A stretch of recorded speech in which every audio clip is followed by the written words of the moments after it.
학교. 다시 가요? 니네 학교잖아. 얘 되게 이상하게 나와. Hi, you're so cool. 이들이.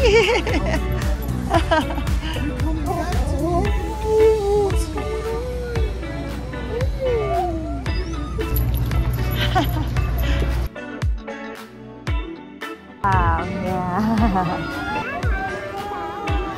Lucky dog. Thank you.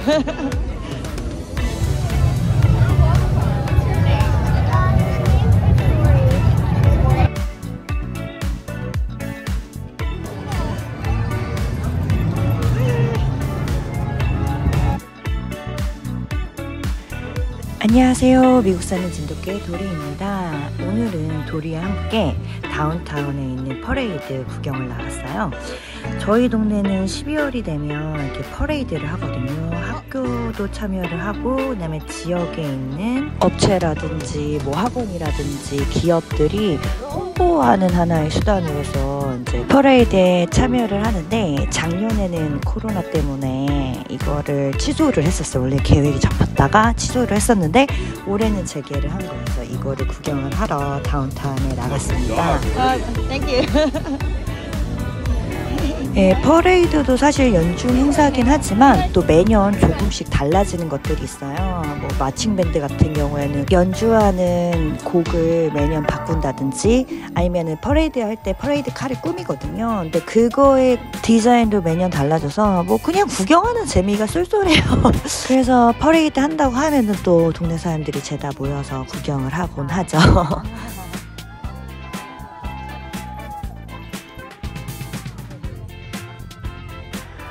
예, 이거는 춘기네 학교 그 풋볼팀하고 마칭밴드가 참여하는 모습이에요. 근데 사실 춘기가 여기 참여를 해야 되는데 얘가 퍼커션이거든요. 그러니까 타악기부예요. 근데 이때 마칭을 할 때 실로폰을 어깨에 매는데 이 무게가 엄청나대요. 그래서 선배들 같은 경우에는 병원에서 진단서를 떼다가 학교에 제출하고 얘는 이거를 할 수 없다는 걸 증명을 해서 그걸 안 하는 친구도 있어요. 근데 체린이가 그걸 해야 되는데 얘가 좀 되게 말랐잖아요. 너무 힘든 거예요. 온 근육이 다 아프고. 그래서 연습을 다 참여를 했었는데 이날 마칭에 참여를 못하겠다고 하더라고요. 근데 저도 되게 고민이 들었어요. 예전 같았으면 푸시를 했죠. 너 반드시 해야 된다. 근데 이제 얘도 어느 정도 컸잖아요. 그리고 제가 봤을 때 춘기의 경우에는 그렇게 막 고분고분하게 엄마한테 순종적으로 이렇게 말을 잘 듣고 이런 스타일이 아니에요. 자기 의견과 주관이 정말 뚜렷하거든요. 근데 그거는 제가 그렇게 키운 부분도 있어요. 제가 매주 춘기랑 이렇게 논술을 하면서 막 생각을 나누거든요. 근데 얘는 엄마의 생각을 답습하는 거를 그렇게 좋아하진 않더라고요. 일부러라도 반대 입장에 설 때도 많아요. 근데 저는 솔직히 아이들의 생각을 건드리지는 않거든요. 너가 어떤 논제에 대해서 반대 의견이든 찬성의 의견이든 너 생각의 개런티를 가지라고 얘기를 해요. 그걸 표현할 때 사람들이 그거 듣고 반대쪽 입장에 있더라도 아, 이 의견은 정말 일리가 있다, 합리적이다 이렇게 받아들일 수 있도록 근거를 탄탄히 해라, 이거를 가르치거든요. 그래서 그냥 모든 의견에 저는 좀 열려있는 입장이에요. 애들의 말을 좀 많이 듣는데 제가 한 가지 당부하는 거는 자신의 의견과 입장이 어떻든지 간에 거기에는 선한 영향력을 넣어줘야 된다. 그러니까 나한테서 나오는 의견은 나의 발전은 물론이거니와 상대방의 발전, 그 다음에 우리 모두를 둘러싼 어떤 지역사회의 발전, 이런 것들에 도움이 되는 의견이어야 된다. 이걸 항상 강조를 하거든요. 근데 춘기의 의견을 들어보면 논리적이긴 한데 선하지 않은 것들이 꽤 많아요. 그러니까 제가 만약에 엄마가 아니었다면 어디서 발표할 수 없는 그러니까 만약에 선생님이랑 했으면 이런 의견 안 냈을 것 같은 의견들을 제법 내거든요. 그래도 제가 가끔은 너는 정말 꼬마 메서스 같다 이런 말도 해요. 멜서스라는 학자가 인구론을 통해서 주장하는 게 뭐냐면 가난한 사람들은 그냥 굶어서 죽게 냅두는 게 인류의 재앙을 막는 거라고 해요. 왜냐면 인구는 기하급수적으로 늘어나니까 저 사람들에게 복지를 시행하게 되면 그냥 모든 인류가 다 굶어 죽게 된다. 이제 이런 거를 얘기한 거예요. 물론 뭐 이 이론은 사악할 뿐만 아니라 오류투성이죠. 맞지가 않았어요. 그래서 사람들이 되게 싫어했단 말이에요. 왜 스크루지 영감 아시죠? 찰스 디킨스의 소설 크리스마스 캐롤에 나오는 캐릭터인데 그게 멜서스로 모델로 한 인물이에요. 근데 춘기는 약간 이렇게 선한 시각이 아니라 그 이면의 시각을 좀 보일 때가 많아요. 제가 이걸 진짜 고민을 했거든요. 근데 정말 또 제가 존경하는 지인이 있어요. 그래서 이 고민을 나눴는데 그 지인분이 저한테 그 얘기를 하시더라고요. 자기는 춘기가 너무 이해가 된대요. 그러니까 우리 사회에서 약간 그런 면을 제시할 수 있는 사람이 필요하다라는 거예요. 그러면서 얘기를 해주신 게 그분이 우연히 봤던 다큐멘터리인데 노스캐롤라이나 홍수였던 것 같대요. 그분도 약간 정확하진 않아요. 근데 그게 병원에까지 홍수가 난 거예요. 굉장히 급박한 상황이죠. 그래서 사람들이 고민에 빠졌어요. 환자들을 어떤 순서로 구출을 할 것인가. 근데 거기에 있는 한 환자 중에서 그러니까 너무 멀쩡해요. 그러니까 뇌는 멀쩡한데 몸이 움직이질 않는 거예요. 근데 그 사람을 구하려면 다른 많은 사람을 구출하지 못하는 거예요. 근데 그 사람은 그냥 몸만 못 움직이지 뭐 생각이나 이런 기능은 정말 정상적인 거예요. 근데 그 사람을 이렇게 데리고 나가려면 많은 사람들이 거기에 붙어야 되는 거죠. 누구도 나서서 그 사람을 포기하자라는 말을 못했죠. 근데 누군가가 했나 봐요. 근데 그것 때문에 더 많은 사람을 구할 수가 있었다라는 거예요. 그러니까 사실 살다 보면 윤리적 딜레마에 봉착하게 될 때가 있잖아요. 뭐 선택지가 A와 B가 있어요. 근데 어떤 거를 선택하든지 간에 선택받지 못한 쪽은 피해가 가요. 뭐 죽을 수도 있고 이런 순간에 있어서 우리가 선택 내리기 되게 힘들거든요. 그리고 모든 사람들이 둘 다 살리는 방안을 뭐 얘기하는 거를 좋아하죠. 그런 걸 선호하는데 그럴 수 없는 상황들이 있단 말이에요. 그럼 그것도 어떡할 거예요? 그럼 둘 중에서 더 데미지가 적은 쪽의 판단을 내릴 수 있는 사람이 필요하다라는 거예요. 그러니까 총대맬 수 있는 사람이 필요한 거죠. 물론 그 사람은 어떻게든 욕을 먹게 돼 있어요. 윤리적인 비난과 비판을 피할 수는 없어요. 그런데도 그런 사람이 필요하다는 거 우리 사회에서. 근데 저는 그 얘기를 듣고선 진짜 일리가 있다고 생각했어요. 제가 미처 생각하지 못한 부분이었거든요. 그래서 제가 그분을 좋아해요. 이런 의견 주신 분을 항상 또 존경하고 좋아하는데 그런 말이 있어요. 그러니까 최고의 오류는 무오류다. 오류가 없는 것이 최고의 오류다. 그러니까 반대편의 입장이 없다라는 것 자체가 그 의견이 진짜 나쁜 의견이라는 거예요. 이것도 제가 되게 좋아하는 존 스튜어트 밀의 말이거든요. 근데 이거를 제가 현실적으로 적용을 못한 거예요. 근데 존 스튜어트 밀은 진짜 그러거든요. 그러니까 항상 의견의 반대편의 것들을 생각을 해야 진리가 보인다. 내 것만이 진리라고 우기면 사실 내가 주장하는 것도 진리의 일부분인 거고 나의 반대 입장에 있는 의견도 진리의 일부분이기 때문에 그런 것들을 다 통찰해서 볼 수 있어야지만 우리는 진리에 한 걸음 더 가까이 다가갈 수 있다. 뭐 이런 것들 주장하거든요. 그래서 단 한 사람의 목소리도 억눌러서는 안 된다 이렇게까지 주장을 해요. 그것은 한 명의 독재자가 전 인류의 목소리를 막는 것과 같이 나쁜 것이다. 그러니까 사실 우리가 다수의 의견이라고 해서 그게 100% 옳은 건 아니잖아요. 그것과 다른 소수의 의견이 진리일 수도 있잖아요. 근데 우리가 그거를 힘으로 막아버리면 우리는 진리를 추구할 수 있는 그런 기회를 잃어버리게 되는 거죠. 반대로 다수가 옳다고 해도 소수의 의견은 다수의 의견이 진리임을 부각시켜주는 근거로서 작용을 한다는 거예요. 그래서 자유로운 토론을 보장하고 또 뭐 비판을 수용할 수 있는 사회일수록 건강한 사회다 이렇게 얘기를 해요. 그리고 누군가 나의 의견에 어떤 뭐 비난과 비판을 한다 그러면 그걸 감사하게 받아들여야 된다는 거예요. 그거 사실 내가 해야 되거든요. 허구의 반대쪽 의견을 내가 상정해서 내 의견을 검증을 해야 되는데 이런 수고를 덜어줘야 그 사람이. 그러니까 결과적으로 나는 그 사람한테 엄청난 도움을 받는 거죠. 그래서 아무튼 존 스튜어트 밀 진짜 대단해요. 왜냐면 진짜 영국에서 정말 최초로 여성의 참정권 이런 거 주장했거든요. 노동자의 인권 이런 것. 사실 권력을 쥔 사람이 권력 밖에 있는 사람들을 챙긴다는 거 쉽지 않거든요. 웬만한 인격자가 아니면 그거 생각하기 힘들어요. 권력을 갖게 되면 대부분 권위적으로 변하죠. 아니면 뭐 대접받기를 원한다거나 심지어 더 나와서 갑질까지도 하는 건데 사실 이러기가 쉽지가 않죠. 그래서 정말 되게 배울 점이 많아요. 여러분들이 꼭 한번 읽어보셨으면 좋겠어요. 존 스튜어트 밀의 자유론. 그래서 제가 춘기를 받아들이는 시각이 좀 되게 달라졌어요. 그리고 이 얘기를 또 얘기를 해줬더니 되게 좋아하더라고요. 너 같은 얘기가 너무 필요하다. 우리 사회에서는 너같이 용기 있는 사람들이 필요하다.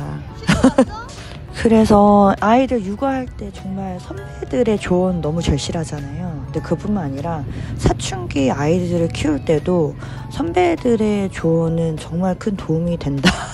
뭐 이런 생각하고 있습니다. 그래서 저도 요즘에 사춘기에 관련된 영상 엄청 찾아보고 있어요. 네, 저는 사실 춘기 하나 대하는 것도 쉽지가 않은데 이 밑으로 둘이나 더 있잖아요. 이 셋이 동시에 사춘기가 겹쳐버리면 이거 어떡하나 뭐 이런 생각도 가끔 들 때가 있어요. 네, 혹시 사춘기 시기에 관한 뭐 조언 주실 분 계시면 부탁드려요. 공유 부탁드립니다.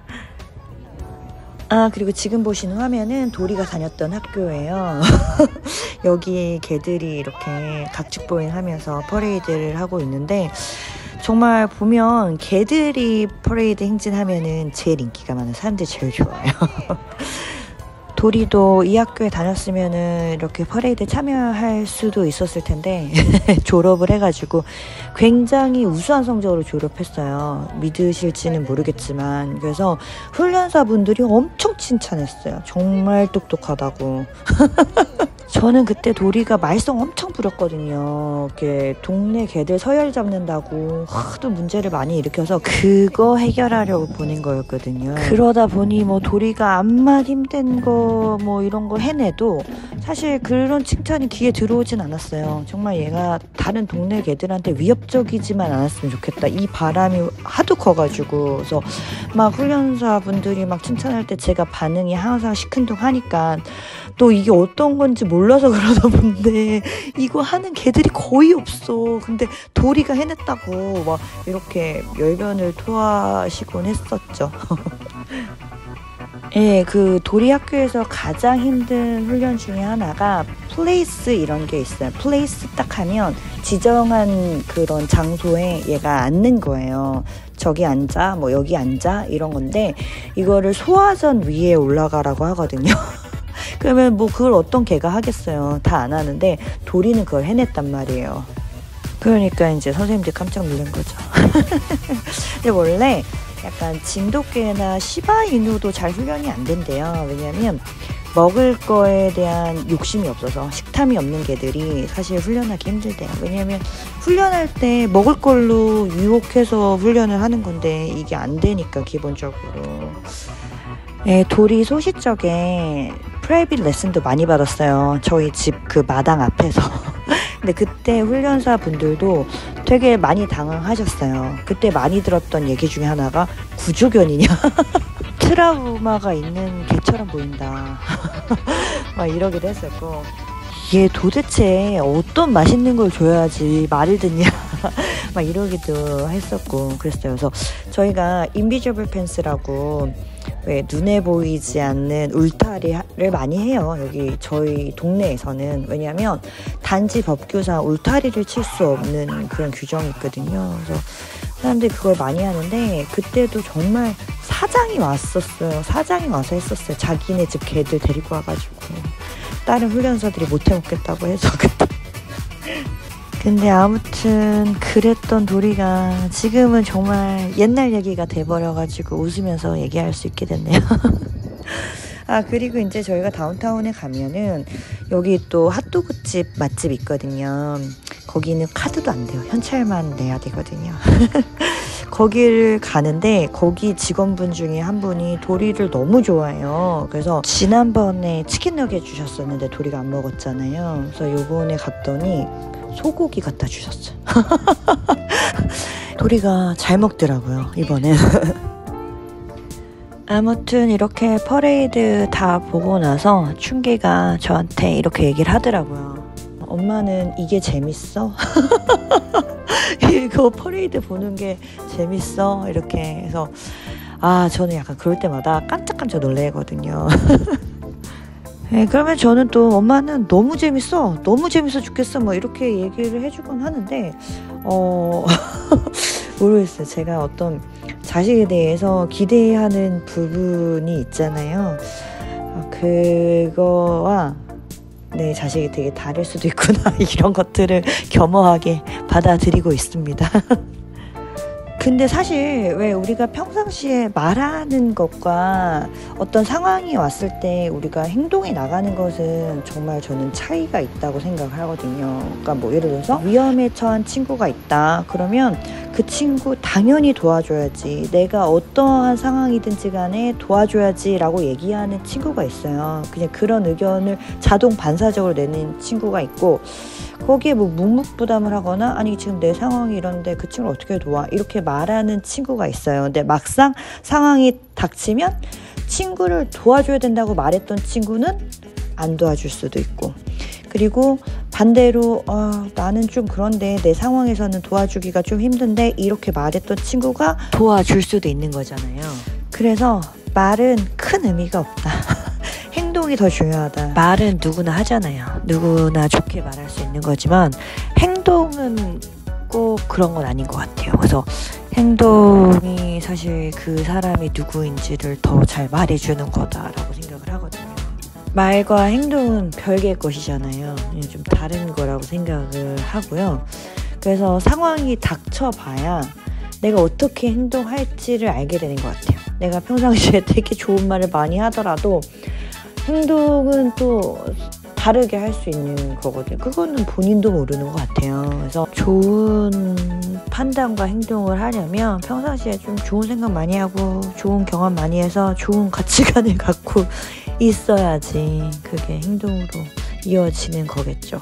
물론 또 반대로 말은 항상 좀 시니컬하게 하고 뭐 부정적일 수 있겠지만 또 행동은 또 따뜻하게 하는 사람들도 있을 수 있을 거라 생각해요. 네, 아무튼 여러 가지 경우의 수가 있으니까 뭐 사람들을 왜 저럴까 뭐 이렇게 생각하지 말고 조금 더 지켜보고 기다려 보면서 좀 신중을 기해야 되지 않을까 이런 생각이 들어요. 그러니까 특히 사춘기 아이들 키우는 부모님들 왜 저럴까 내가 낳고 내가 키웠는데 쟤 왜 저러지? 물론 배우자의 영향이 있을 수도 있다고 생각해요. 그렇지만 좀 더 지켜봐요. 제가 지금 보는 모습이 그 아이의 전부가 아닐 수도 있으니까 뭔가 또 도움이 필요한 거일 수도 있고 그래서 조금 더 열린 마음으로 좀 다각적인 시선과 입장에서 수용할 필요가 있겠다. 그리고 항상 수양해야 된다. 뭐 이런 생각을 하고 있습니다. 오늘 영상 재밌게 보셨나요? 저는 다음에 더 재밌고 유익한 내용으로 다시 찾아뵙도록 하겠습니다. 시청해주셔서 감사합니다. 안녕히 계세요.